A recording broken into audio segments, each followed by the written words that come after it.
Hi guys, magluluto tayo ngayon ng ginisang sitaw na may sotanghon.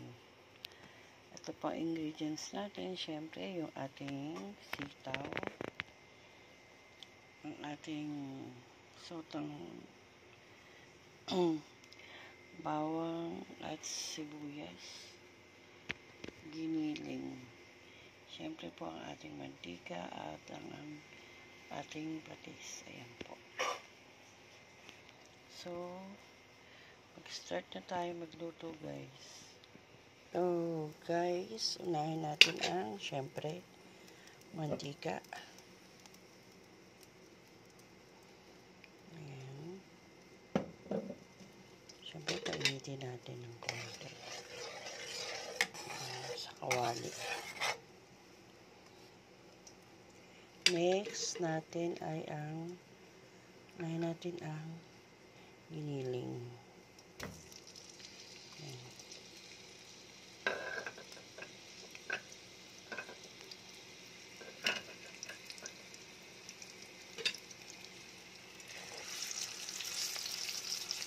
Galing yan sa freezer guys, matigas pa. Pero, syempre, lalambot din yan.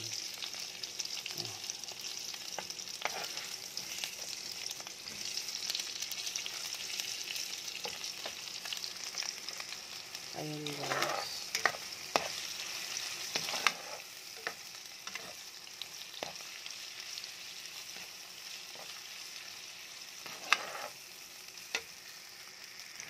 So guys, papulahin natin yung giniling. Pasensya na kayo sa akin guys. Ako'y medyo pagod pa. Medyo yung aking boses tila nang lalambot. Ako'y pagod pa sa trabaho. Galing tayo sa trabaho guys. Siyempre pagdating sa bahay, kailangan natin magluto para sa ating mga anak.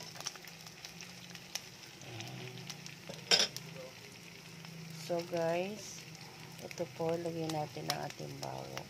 Sibuyas. 2 sibuyas lang yan guys, na nilagay ko. Ayan.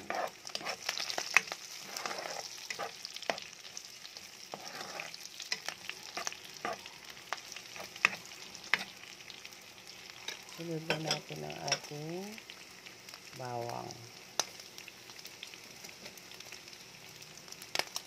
Wala si partner guys. May trabaho ngayon si partner. Kaya ako itong nagsusulong magluto. So ayan guys. Ang ating giniling, sibuyas, tsaka yung bawang. Ayan guys. Sunod natin ang ating sitaw.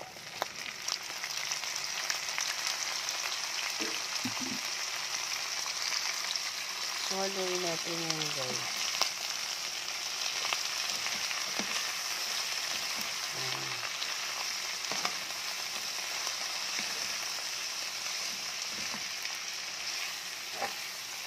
Haluin lang natin mag-ini guys. So, ayan guys. Haluin lang natin siya. Hanggang sa ay medyo half cook na.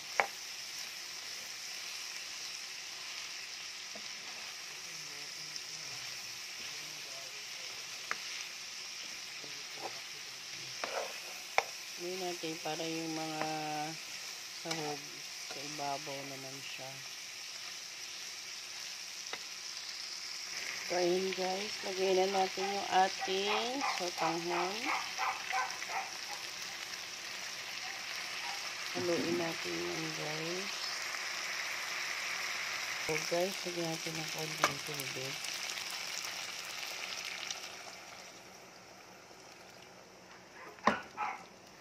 Tapos, ialin natin siyang kumulo. So, ayan guys, yung ating sitaw na nilagyan ng sotanghon. Ginisang sitaw na may sotanghon. No?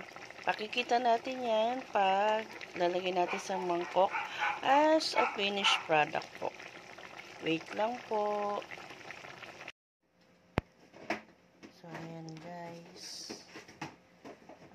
ating finished product na sotanghon na may sitaw na may sotanghon at giniling.